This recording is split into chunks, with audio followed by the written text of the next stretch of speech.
Hello, this is Kara from Kara Tarot. I'm doing a VR to Moon Rain, and that was her VR to Amethyst Ascension, and it's Hungry Eyes for Tarot. So instead of me sitting inside and talking about decks I don't have, I thought I'd kind of have I'm walking down the driveway to the mailbox, and I thought I would just share that with you as I walk down the drive and talk about some of the decks that are on my wish list. And I think I'm going to start off with a couple that I'm waiting for from Kickstarter or for delivery, and because I'm still lusting after them because they haven't arrived yet. Lust requited is not necessarily any longer lust.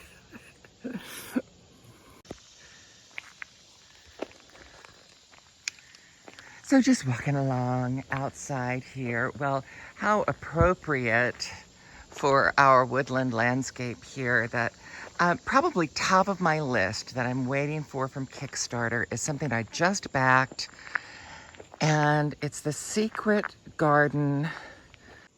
So apparently as soon as I said the word Secret Garden, my hand accidentally hit the pause button, and I did a whole lot of talking on pause, so I'll try to regroup. So it's the Secret Garden Renaissance Tarot. There's something about magic in the title, I don't remember.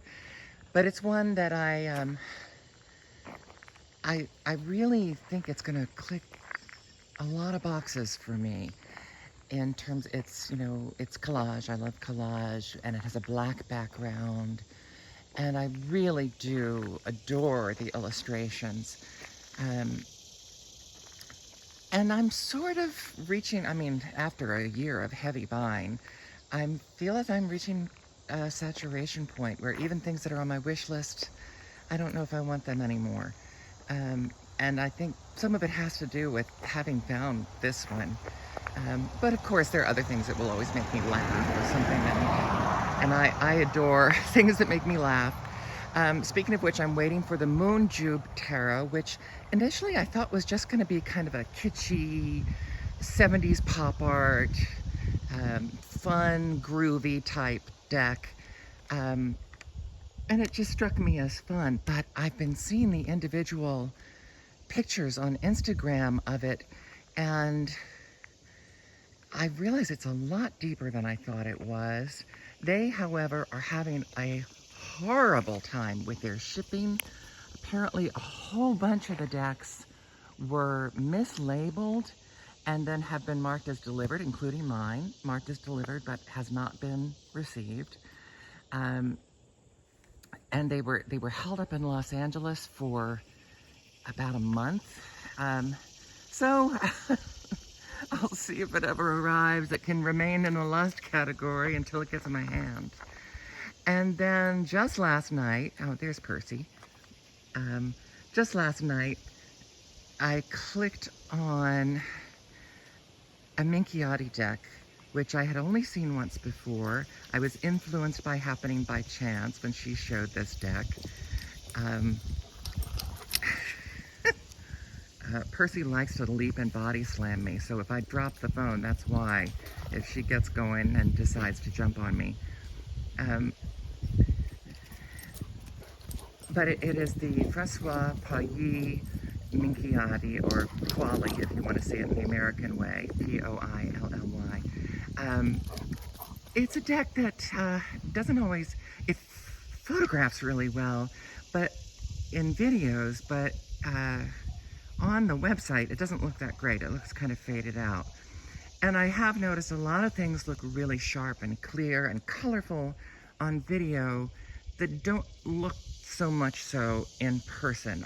For example, my Terra Volatile deck, I think looks colorful and bright on videos, even my videos, but it's a lot darker in person.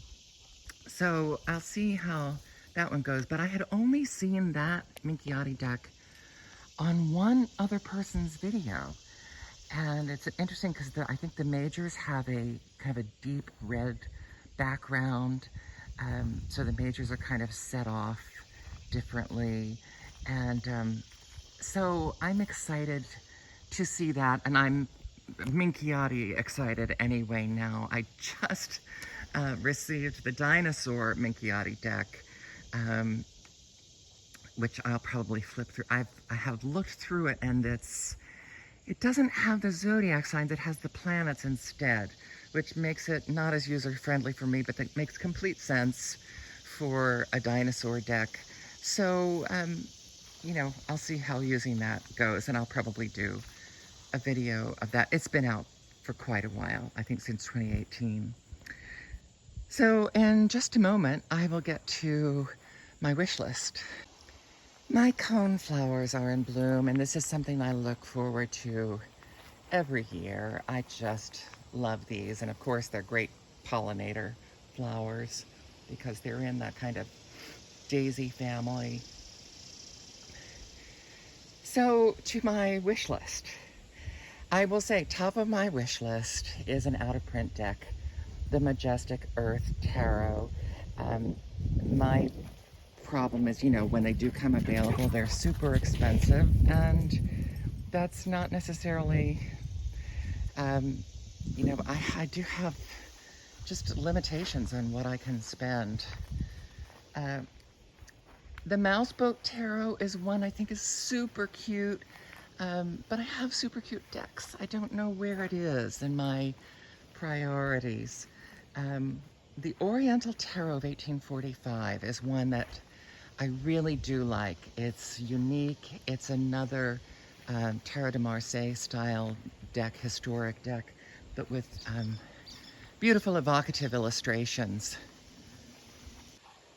And then there's a collage deck that I've had sitting in a cart for quite a while, is Tarot of the Rose. It's a beautiful, bright collage deck, different kind of color, literally. And I'm liking that, but it's another one that's just really at the upper range of my price range, and I'm having trouble clicking the button on that one. The Lacrimosa Tarot is another one that's on a lot of people's list. And again, it's the same issue. Pretty much anything with playing cards now is hard for me to click on.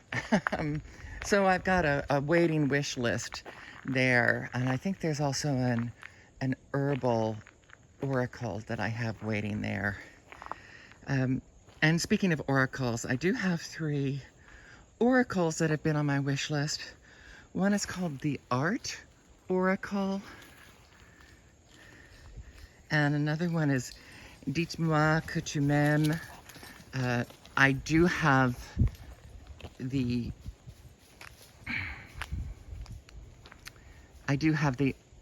other oracle by them that's based on Leonardo da Vinci's artwork, and I'm trying to decide if both of them would really get used. And on Moon Rain's video, I saw one that I had never seen before, the Craft Decadence Oracle, which looks absolutely gorgeous and certainly is on the top of my Hungry Eyes temptation list right now. Thanks a lot for that. Sorry, just had to cut out a coughing jag. So thanks a lot for that temptation, Moon Rain. As if I needed it. But I think that's plenty for my list right now, of things that you might end up seeing on my channel. Thanks for tagging me. Bye.